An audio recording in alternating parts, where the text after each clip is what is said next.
దేన్ని ఎంతవరకు వాడాలో అంతవరకు వాడాలండి. అతిగా వాడిన ప్రమాదమే. అంతేనండి. అంటే మీరు చేసే ప్యూరిఫై వాటర్లో చిలకం చేయడం ఉపయోగం ఏం లేదు. చిలకం ఎప్పుడు మీకు నది నీళ్ళు, బావి నీళ్ళు, ఆ కోనేటి నీళ్ళు ఎర్రగా ఉన్నప్పుడు ఆ ఎండిపోయిన అరగదీస్తే అది ప్యూరిఫై ఆ వాటర్ తాగితే మనకు మంచిది. అంతేగాని మనం ఎక్కడో బోర్లు తెచ్చి ఆరో వాటరో ఆల్కలీన్ వాటర్ చేసుకుని దాంట్లో మళ్ళీ చిలకం చేస్తే ఉన్నగా ఫీజు కొట్టేస్తాయి. అంటే కొన్నాళ్ళకి మంది అయితే కొన్నాళ్ళు కూడినట్టు అవుతుంది. మీరు ఆ వాటర్ బాగుండాలంటే ప్యూర్ వాటరు కుండలో వేసి తాగండి అంతే. చిలకం చేయక్కర్లేదు. పెరాలసిస్ అవి కొంచెం పెద్ద జబ్బులండి. ఇవన్నీ పూర్వజన్మ కర్మలు వస్తాయి. ప్రివెంటివ్ రాకుండా చెప్తా. పెరాలసిస్ రాకుండా మీ ఇంట్లో అందరికీ మీ ఫ్యామిలీ హిస్టరీలో పెరాలసిస్ ఉందనుకోండి, మీ ఫ్యామిలీలో మీ తాతగారికో మీ అమ్మగారికో అమ్మమ్మకో ఫ్యామిలీ హిస్టరీలో ఎక్కువ మందికి పెరాలసిస్ వచ్చిన వాళ్ళు ఉన్నారనుకోండి, ఇప్పుడు మనం జాగ్రత్త పడాలని ఏం చేయాలి? మనం జాగ్రత్త పడాలి కదా. అందుకేం చేయాలి?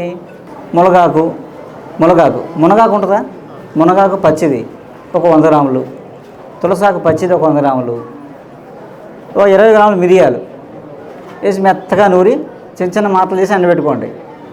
సంవత్సరంలో ఒక 40 డేస్ వాడండి. ఈ సంవత్సరం ఒక 40 డేస్ వాడేసారనుకోండి, ఈ సంవత్సరం ఈ సంవత్సరం మీకు పక్షవాతం రాదు, బీపీ రాదు, షుగర్ రాదు, థైరాయిడ్ రాదు. మళ్ళీ నెక్స్ట్ ఇయర్ మళ్ళీ 40 డేస్. ఏ సీజన్లో వాడారో అదే సీజన్లో మీరు కంటిన్యూ అవ్వండి. చాలు. షుగర్ రాదు, థైరాయిడ్ రాదు, కొలెస్ట్రాల్ ఉండదు, ఫ్యాటీ లివర్ ఉండదు, ఏముండదు. ఇంకెందుకు ఈ గోళ అంతా ఎందుకు అనుకున్నారు అనుకోండి, శుభ్రంగా ఆషాఢ మాసంలో 4 వారాలు మునగాకు పెసరపప్పు తినండి. మునగాకు పెసరపప్పు ఆషాఢ మాసంలో తినండి.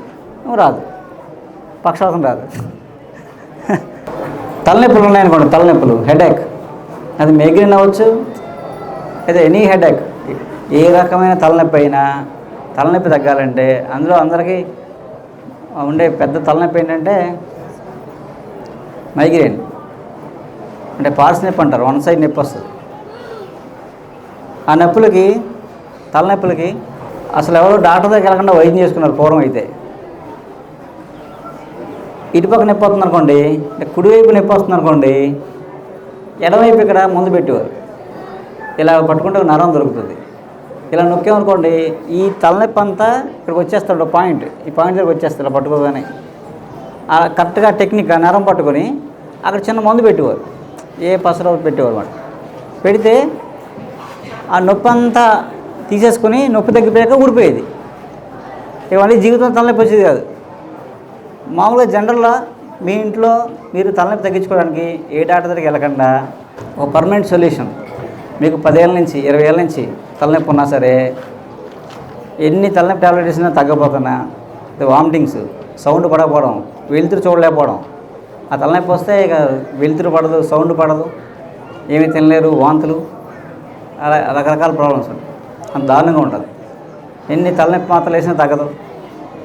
అంత క్రానిక్కి కూడా స్కానింగ్లు చేస్తే ఏం దొరకదు. స్కానింగ్లు ఏం లేదని చెప్తారు, కానీ తలనొప్పి మాత్రం వాచిపోద్ది మనకి. అదేంటంటే అలాంటి తలనొప్పికి ఇంట్లో మంచి పరిష్కారం మామూలుగా అయితే వెండి గిన్నె, ఇంత గిన్నె, అందులో అన్నం వేసి పాలు వేసి రాత్రికి తోడు పెట్టాలి. పెట్టి పైన కొద్దిగా సొంటి పొడి వేయాలి. ఇస్తే రాత్రి తోడుకుపోద్ది కదా, పొద్దున్నే తినేయాలన్నమాట. లెగ్గానే మొహం కడుక్కొని అది తినేయాలి. అది బ్రేక్ఫాస్టింగ్. తర్వాత ఇంకేం తినకూడదు, మధ్యాహ్నం భోజనమే. అందరికీ వెండి గిన్నె సాధ్యం కాదు కదా, మరి దానికో పరిష్కారం ఉంది. ఇంకా దాని వెండి గిన్నె కన్నా ఇంకా మంచిది ఏంటంటే మట్టి కుండ, చిన్న పాత్ర, మట్టి ఉంటాయి కదా, చిన్న చిన్న కప్పులు ఉంటాయి కదా. ఇప్పుడు ఇలా ఇవి ఉన్నాయనుకోండి, ఇంతకన్నా చిన్నవి కూడా ఉంటాయి మట్టి గిన్నెలు. ఈ మట్టి పాత్రలో పాలు, మరగబెట్టిన పాలు చల్లార్చి వేసి, దాని నిండా అన్నం వేసి, కొంచెం పెరుగు చుక్క తోడు వేసేసి పైన సొంటి పొడి వేయాలన్నమాట. పైన ఒక 1/2 చెంచా పొడి, సొంటి పొడి అంటే ఎక్కువ వేసాం మరి మండిపోదు. 1/2 చెంచా పొడి, ఒక 100 ml మిల్క్ అండి, ఒక 50 గ్రాముల అన్నం అండి, ఒక 1/2 చెంచా సొంటి పొడి, తోడు చుక్క పెరుగు వేసేసామనుకోండి, అది తోడుకుపోతుంది. పొద్దున్న లెగ్గానే అంటే తెల్లవారుజాము 4 గంటల నుంచి ఉదయం 6 లోపల, సూర్యోదయం అవ్వకుండా అది తినేయడమే. అలా ఒక 40 డేస్ తిన్నారనుకోండి, మీకు వారం తర్వాత తలనొప్పి వస్తుంది, కానీ అంత రాదు. అందులో సగం సివియారిటీ తగ్గుద్ది అనమాట. ఇంతకుముందు 4 టాబ్లెట్ అయితే 2 టాబ్లెట్ సరిపోద్ది. ఇంకొక 20 డేస్ అయిందనుకోండి, సగం పైన తగ్గిపోద్ది. 40 డేస్ అయ్యేదిగా పూర్తి తగ్గిపోద్ది. 41 డేస్కి 20 ఏళ్ళ నుంచి తలనొప్పి కూడా తగ్గిపోద్ది. దానికోసం మనం ఎక్కడికి ఈ డాక్టర్ దగ్గరికి వెళ్ళక్కర్లేదు, సింపుల్. అంటే అలా తగ్గిపోయిన వాళ్ళు వేలల్లో ఉన్నాం నా దగ్గర. పూర్తిగా పోతుంది, మన లైఫ్లో రాదు. ఒక 40 డేస్ తగ్గలేదు అనుకోండి, ఇంకో 40 డేస్ ఏమైంది, అన్నమే కదా, తగ్గిపోతుంది. అలాగేంటంటే అలా ఆ దీర్ఘకాల తలనొప్పులకి పొద్దుటే అన్నం, పెరుగన్నం అన్నమాట. మట్టి పాత్ర మంచిది. ఒకవేళ మట్టి పాత్ర లేకపోతే వెండి గిన్నె, అది కూడా లేకపోతే వెండిది ఏదో ఒక స్పూను, వెండిది ఏదో ఒక స్పూను ఇతర గిన్నెలో తోడు పెట్టుకుని వెండి స్పూన్ అందులో వేయాలి. వెండి స్పూన్ ఏదో ఉంటుంది, ఒక స్పూన్ వేయాలి. కానీ మట్టి పాత్ర దొరకనే ఉంటుంది.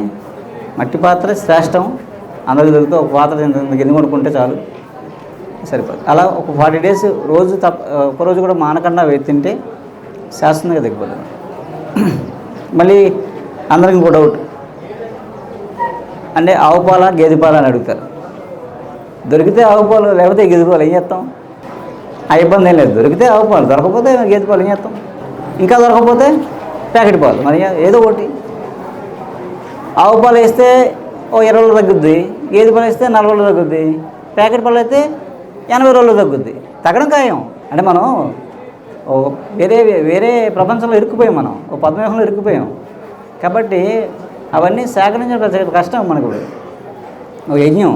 అందుకనంటే ఉన్నవాటితో మనం పరిష్కారం అన్నమాట. కాకపోతే కొంచెం టైం పడుతుంది అంతే, కానీ తగ్గడం ఖాయం. దానిలో ఎలాంటి ఇబ్బందులు ఉండవు. చిన్నపిల్లలు, పెద్దలు, ముసలు అందరూ వేసుకోవచ్చు, అందరూ తినచ్చు.